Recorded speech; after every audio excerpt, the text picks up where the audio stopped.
This is Real News Media TV, coverage you can trust. Please like, share, subscribe, and hit the notification bell. Select all for daily news updates. I might be killed for testifying against a gang. The ex-gangster, who is one of the prosecution's main witnesses in the Klansman Wandon gang trial, said on Tuesday that the only benefit he would get from testifying against his alleged ex-cronies is a spot in a graveyard. The witness, who was on his second day of cross-examination, spent most of the time staffing off questions from defense counsel that he had benefited from testifying against the reputed leader Andre Blackman Bryan and his 32 accomplices. The lawyers sought to establish that the witness, who was charged with being part of a criminal organization, had agreed to testify in exchange for his freedom. The businessman, who repeatedly rejected the suggestions, insisted that he gave a statement to the police of his own free will and did not want anything from the government or anybody. But attorney-at-law Esther Reed, who is representing Tarek James, took the witness to task over his claim. "What's the benefit? You have to tell me," she pressed, when he tried to evade answering the questions directly. "Are you looking at prison time?" she asked. "No," answered the witness, who had previously told the court that a charge against him of being a part of a criminal organization was dismissed in 2020. The lawyer then asked him if he did not consider it a benefit that he had escaped a penalty after participating in serious crimes such as murder, arson, and extortion. "You want me to tell you the honest truth? The only thing I am benefiting with is a spot in a graveyard," replied the witness, who claimed that he had been forced into the gang by Bryan, whose alias is Black Man. Earlier in the morning session, the witness, while responding to questions from Chief Justice Brian Sykes, said, "I know that it is a possibility that I'll be murdered after this." The witness, who admitted to being a top-tier member of the gang, said he was aware that his family, including his children, would always be a danger because of his testimony. A self-confessed gangster, who said he was the gang's banker and Brian's personal driver, testified that he made up his mind to give evidence after he allegedly overheard some of the members planning to murder a policewoman while they were in a jail cell at the Supreme Court. However, faced with more questions from Reed as to why he had not come forward earlier, the witness said he did not know who to talk to and that the gang had a lot of powerful people, including entertainers and other influencers. "I was scared too," he added, while denying the suggestion that he was a complacent member of the gang. The lawyers also ripped into apparent inconsistencies and contradictions between the witness's statement and the testimony. The witness, who managed to maintain his composure despite sustained suggestions that he was being untruthful, insisted that he was not lying. The witness blamed nervousness for his several inconsistencies. "I was kind of scared of these people and had held back on the statement," he said, making reference to alleged members of the gang. During cross-examination Tuesday, the witness rejected suggestions from the lawyer that he had fabricated the accounts of the gang activities and that he was making up stories as he went along. He also denied the suggestions that he did not know the defendants and had never gone on any mission with them. Bryan and 32 other alleged gang members are being tried on an indictment with 25 counts under the Criminal Justice Act and the Firearms Act, to which they have all pleaded not guilty. Prime Minister and Chuck tangled with Golding as amended SOE law passed. The amended Emergency Powers Act 2021 will go to the Senate for approval after passing muster in the House of Representatives on Tuesday, despite opposition leader Mark Golding's strong objections to the wording of a section of the legislation. However, Prime Minister Andrew Holness vigorously defended the effectiveness of states of emergencies in reining in crime, insisting that we can't be tiptoeing around the legal issues and the niceties. Golding also called in question the constitutionality of the law, at one point describing it as premature and presumptuous and likening it to the ill-fated original National Identification System bill that was declared null and void by the court. The opposition leader expressed a concern that the government had brought the bill to Parliament at a time when the constitutionality of the detention of 5 men under SOEs had been challenged in the courts. The government has appealed the ruling. Pushing through the amendment, said Golding, showed a lack of respect for the separation of powers and the role of the judiciary as guardians of the Constitution. The matter of the constitutionality of the use of states of emergency as a crime-fighting tool is fundamentally intertwined with the regulations made under the Emergency Powers Act, and that is squarely before the courts at this time, Golding, who is an attorney at law, told colleague lawmakers. Parliament should first see what the Court of Appeal has to say about this important matter, and indeed what the Constitutional Court has to say about it in other cases I referred to. Golding further argued that the use of public disaster as a blanket term to also include periods of public emergency was too broad. He preferred for both terms to be specified in the legislation. In response, Minister of Justice Delroy Chuck suggested that much of Golding's argument was not relevant to the amendment. You have completely misinterpreted the case of Douglas, that Justice Bertram Morrison emphatically said that he cannot rule on the constitutionality of the state emergency because only a tribunal of 3 can consider the constitutionality. You are wrong on both counts, said Chuck. When Chuck asked for the bill to be read a second time, Golding signaled his intention to object, at which point Holness intervened. The opposition leader rose on a point of order and accused the Prime Minister of mischaracterizing his statement. Holness, however, defended the use of the SOEs, declaring that the country was in the grips of a crime epidemic. He said that even if SOEs were imperfect tools, they had accounted for a significant reduction in murders. The SOEs have saved the lives, and there is not a person who has died whose death could be attributed to the implementation of the SOEs. Not one, he said. The Prime Minister continued, the duty of the government is to protect the citizens of this country, and someone has to stand up and say, the victims count, the victims matter, and that we must move with speed and alacrity to put in place the legislative framework to enable our security forces to bring this murder pandemic under control at some time. Despite the uncertainty, preschools welcome back infants. Administrators at a number of infant schools say that some parents are still uneasy about the restart of in-person classes amid the coronavirus pandemic, despite the Ministry of Education giving the green light for children 5 years and younger under specific safety conditions. Sarah Watts, administrator of Portmore Daycare and Preschool, disclosed that a parent group has expressed reservations and sought for their children to stay in safer settings.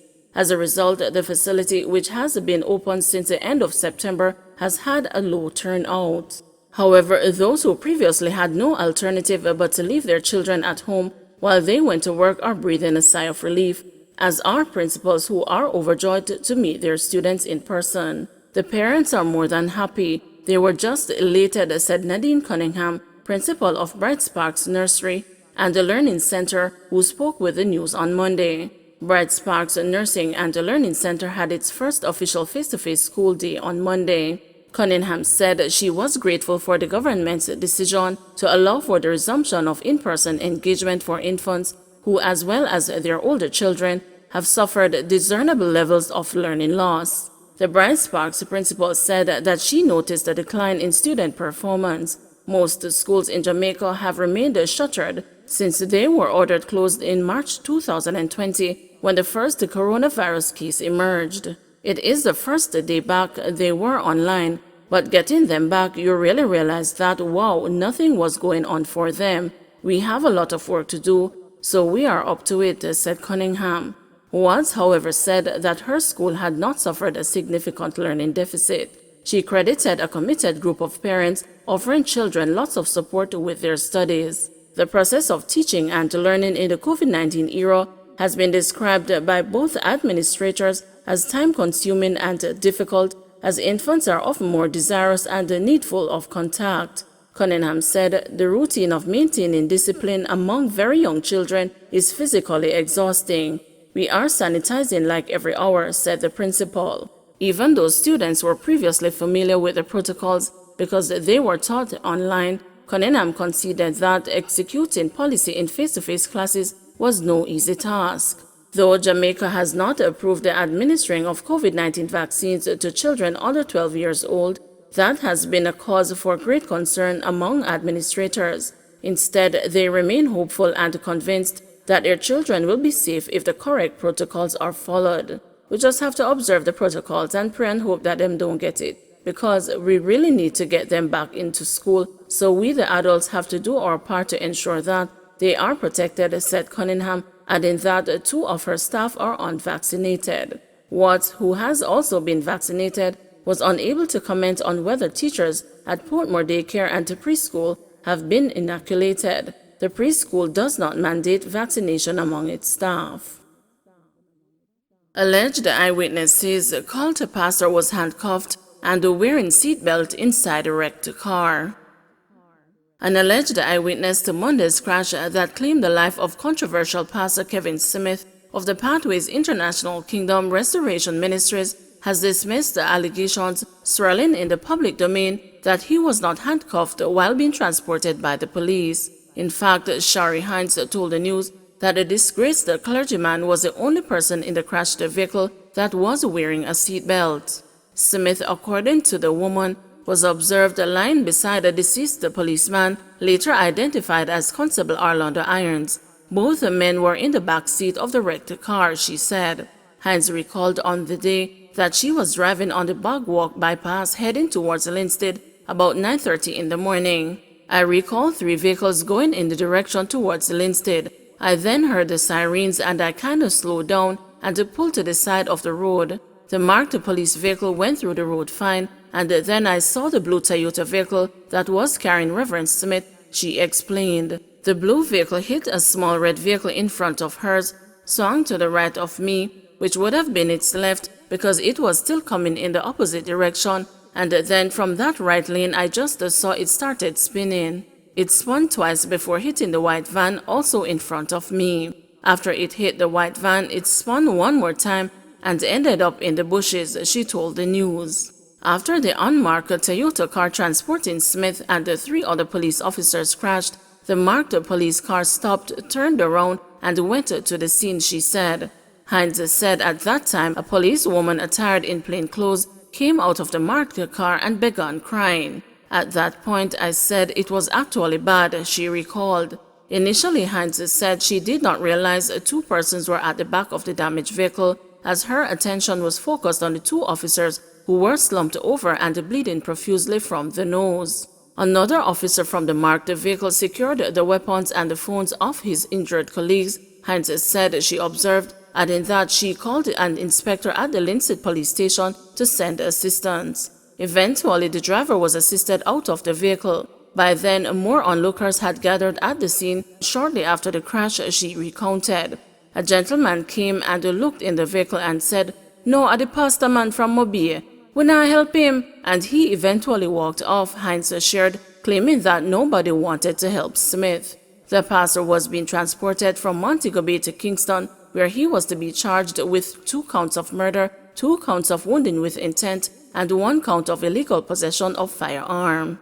Hines said based on her observations, the pastor was handcuffed as he remained unconscious in the vehicle. He had on handcuffs and he had on his seat belts. A lot of persons didn't know that. The policemen weren't in seat belts though, she said. She continued, Smith's head was, you know when somebody bump head? That's how their heads were. I remember seeing blood and thinking blood was coming from Smith's head and dripping on the policeman, but it was actually the policeman's blood. There was no blood on him, but the policeman, they took him out about 1 minute past 10, but I could see from where I was that he was deceased, she further shared. The policeman was eventually removed from the vehicle along with his colleagues, leaving Smith behind in the vehicle. Hines said the firefighters assisted in removing the pastor from the vehicle by cutting the door of the car with an electric saw. He was the last person to be removed from the vehicle about an hour after the crash. When they used the electric saw to cut the door off, the fireman asked the policeman for the keys for the handcuffs. He asked about 3 times, and that's when I tried to video it when he took the handcuffs off, and then they took him out, she recounted. Expressing surprise that persons on social media had been circulating what she described as misleading information that Smith was not wearing handcuffs and may have caused the crash, Hines said those thoughts never came to her mind. To be honest, I didn't care if Smith was in handcuffs until I saw them taking him out, and I said, let me video this real quick because you're gonna hear a lot of stories, she admitted. At no point did I think he could physically cause the crash.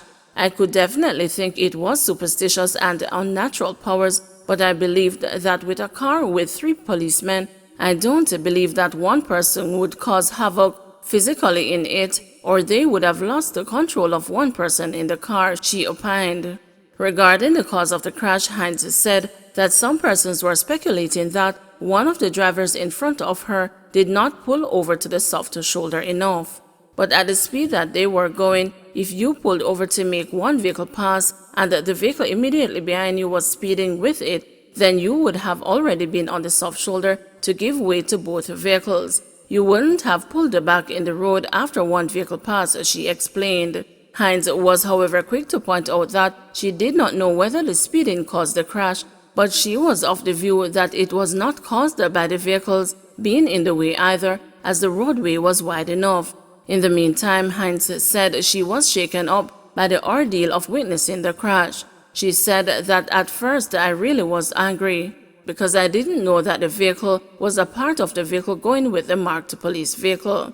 But when I saw the injured persons, I was saddened. I wasn't sad about Kevin Smith. I was really sad about the policeman. Asked why she was not sad about the death of Smith, she pointed to the allegations that had been swirling in the public domain and his subsequent arrest by the police. In light of those circumstances, Hines said she could also relate to persons who came on the scene and refused to assist Smith from the vehicle. When they took him out, everybody was cursing.